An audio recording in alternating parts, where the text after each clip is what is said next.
Hello everybody, my name is Lily and today I want to answer the question, is Millennium Park in the cold season worth your time? The rules are simple. I'll be rating Millennium Park based off of 5 categories, each rated 1 through 5. The categories are enjoyment, activities, scenery, organization, and time value. With that being said, I will see you guys after Millennium Park.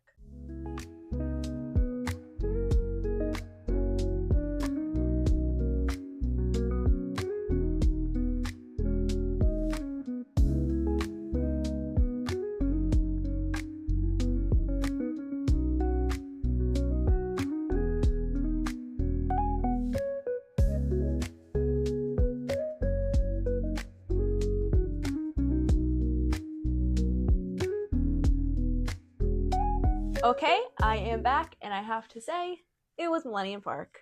I have lived in Chicago all of my life. I've been to Millennium Park plenty of times throughout that life, and I can say, while I understand the hype, there are definitely better places to go in Chicago, but I still got a pretty high score in the end. First, let's talk about enjoyment, which got a 4.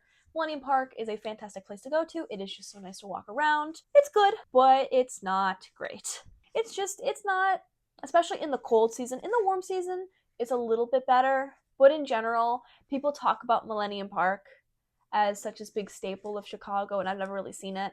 Because when they say Millennium Park, they just mean the Bean. And while the Bean is cool and all that, and obviously one of Chicago's great big things, there are so many better monuments in Chicago other than this stupid reflective bean. But overall, it's still always fun to go to, and it's always worth a visit. Next, let's talk activities. In the cold season, there is slightly different things to do than normal. Particularly, ice skating is the big thing, which looked fun. I do not know how to ice skate. I have tried learning when I was a kid. I went into classes. I couldn't even go past the first level. That's how bad I was. Group classes were not for me. Thanks, but no thanks, Mom. One day I'll learn, but today was not that day. There is also food you can eat. I think it's kind of overpriced, but to each their own on that. The food there ranges anywhere between $17 to $25. Once again, really overpriced. But if it looks good, give it a shot. Obviously, Millennium Park is free, and we'll be getting to those add-ons later. Of course, you can also just walk around or see the Bean, which, once again, I think it's just worth the picture. There's also the Lurie Garden to go see. In the winter/fall, it is not really much to look at because everything is dead. But it is always worth a fun little walk. It is definitely a bit of a small park. It's not like the New York Central Park where it's this massive thing for you to walk around. Millennium Park is very small. Overall, though, activities in Millennium Park in the cold season is a 3. It is average. There's stuff to do. Is it the best stuff to do? Maybe, but to be fair, Millennium Park is always kind of mid. The only thing that's good is in the summer when you have the giant fountains that spray water, which sadly are closed. So you can also go walk by that, which I highly recommend because I just love seeing those faces. Next moves on to scenery. Scenery is a 3. It is average because, as I said before, everything is dead. It's not really that pretty to look at, sadly, because nothing's alive, or at the very least, it all looks dead, which it's sad, but it just means that spring is going to look even more beautiful than normal. Next, let's talk organization. Organization got a 4. Because Millennium Park is so small, that makes it incredibly easy to navigate, which is a great thing. You will never get lost at Millennium Park, except in the only place where I took off points for this is the entrance. I swear, every single time I go to Millennium Park, I'm always trying to find that entrance because for some weird reason, Millennium Park is always gated off. They always have those weird bars everywhere to stop you from getting it anywhere you want, and I've never understood why. Why can't I just walk over the grass? Why do you need to have this barrier in front of me? So that part always confuses me because I'm like, where do I go in? And you kind of have to keep walking until you find a spot where you can enter through. Let me walk over the grass, Millennium Park. It's not a crime. People are going to walk over it anyway. Stop blocking me off from a park.